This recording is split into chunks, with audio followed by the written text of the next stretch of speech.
Hello students, हमें बोला जा रहा है for any 3 cross 3 matrix M let ये mod M denotes the determinant of M and matrix E दे रखा है, पी दे रखा है और एफ दे रखा है। आगे बोल रहा है if Q is non singular matrix of order 3 cross 3 then which of following statement is true. हमें पास 4 स्टेटमेंट दिया गया है, उसमें पूछ रहा कौन सा ट्रू है। तो पहला स्टेटमेंट दिया गया F is equal to P E P और पी स्क्वायर दे रखा है। तो ये हम इसको वेरीफाई कर सकते हैं एक्चुअली में। तो हम इसको लिखते हैं ना, तो मैं लिखता हूँ प्रॉपरली। हमारा एफ जो मैट्रिक्स है, मैं अब ओके मैट्रिक्स मुझे पूरा उतारना होगा तो थोड़ा ध्यान रखना। 1 3 2 1 3 2। नेक्स्ट हमारा है 8 18 13 8 18 13। ये हमारा सेकेंड रो था। थर्ड रो हमारा जगह 2 4 3 ये हमारा एफ है। और पी हमारा थोड़ा आसान सा है। पी हमारा है 1 0 0। मैं लिख देता हूँ पी हमारा है 1 0 0 0 0 0 1 और 0 1 0 0 1 0।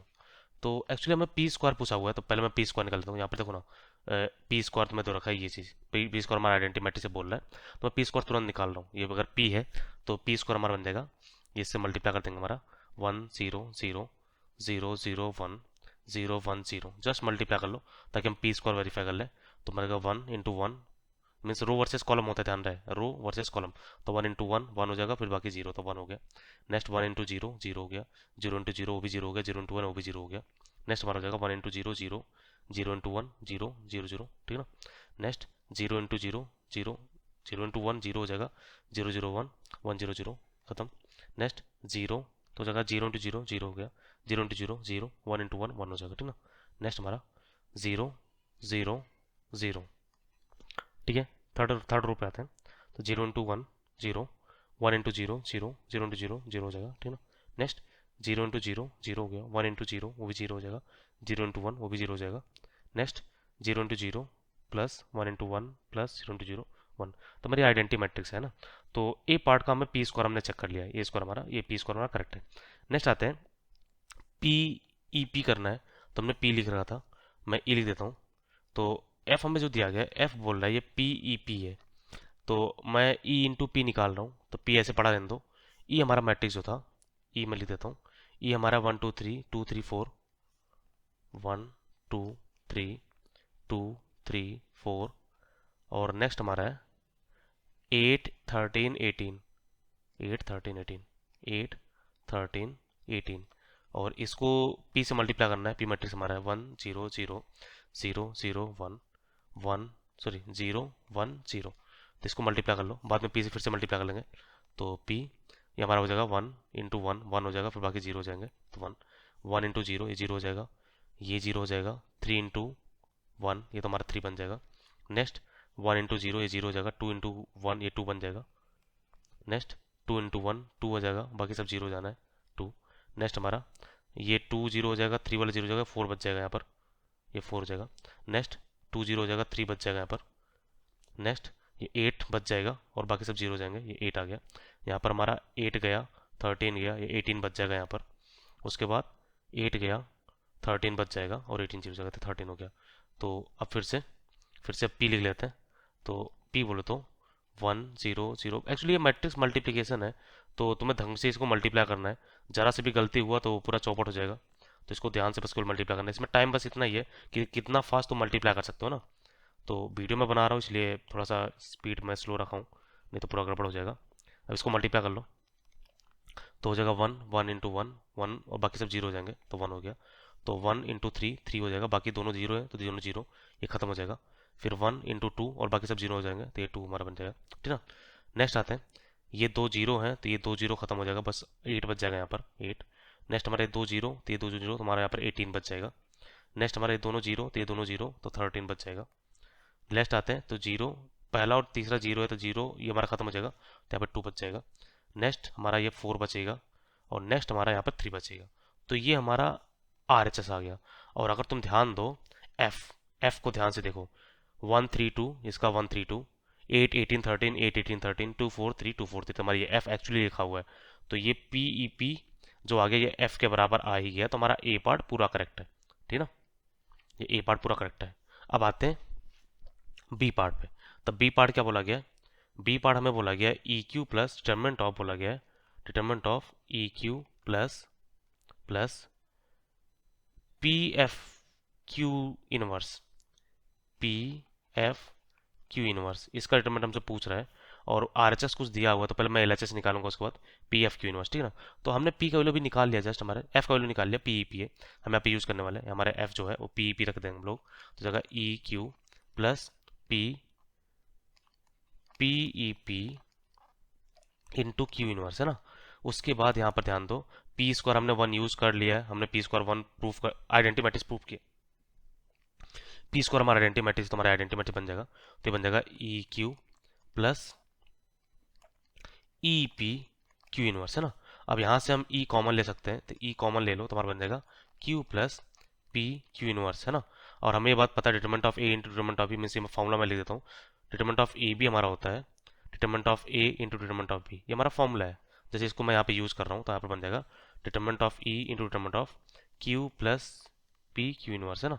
ओके, अब एक इन्फॉर्मेशन ये है कि हमारा ये इसका वैल्यू, हमें क्यू के बारे में नहीं पता, बस हमें पता है क्यू नॉन सिंगुलर है, तो हमें डिटरमिनेंट ऑफ ई निकालना पड़ेगा। तो ई मैट्रिक्स हमें पता है ऑलरेडी, ई मैट्रिक्स हमने कहाँ लिख रखा है, ये ई मैट्रिक्स था 1 2 3 2 3 4 8 13 18, मैं लिखता हूँ ई मैट्रिक्स हमारा है 1 2 3 2 3 4 2 3 4, नेक्स्ट हमारा है 8 13 18 8 13 18, मैं फिर से क्लियर करता हूँ, एक बार मैच करा लो, 1 2 3 2 3 4 8 13 18, मैं डिटरमिनेंट ऑफ ई निकालने वाला हूँ ताकि हम ये क्लियर कर पाए कि इसका वैल्यू कितना हो रहा है।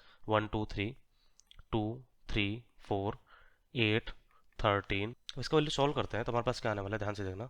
अब एक जस्ट ऑब्जर्व करो, ऑब्जर्व करो, R3 जो बन रहा है, R3, अगर मैं R3 में से 3R2 माइनस 2R1 घटा दूँ, प्रॉपर्ली देखना, इसको इसको 3 गुना करो तो 6 6 2 8, तो खत्म हो जाएगा ये, 3 गुना 9 9 4 13, ये भी खत्म हो जाएगा, 4 3 12, 3 गुना करना, ध्यान है, 12 12 से 18, ये भी गायब हो जाएगा। तो अगर मैंने ऐसा किया तो R3 जो हमारा मतलब कॉलम 3 है वो 0 0 0 बन जाएगा तुरंत ही, बस प्रॉपर्ली देख लो, है ना।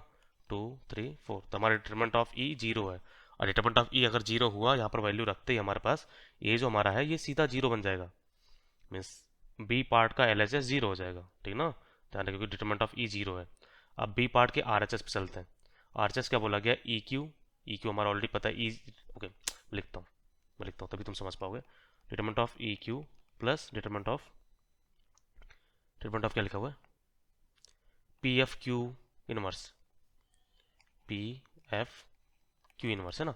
तो ई क्यू को हम लिख सकते हैं determinant of E determinant of Q, ये तो खत्म तुरंत ही, प्लस एफ का वैल्यू रख दो, एफ हमारा जो था, एफ हमारा क्या था, एफ हमने निकाला ना कुछ देर पहले, पी पी, है ना, रख दो पी ई पी और क्यू इनवर्स, तो ई तो 0 है तो खत्म हो गया, प्लस पी स्क्वायर हमारा 1 है, मतलब आइडेंटिटी मैट्रिक्स है,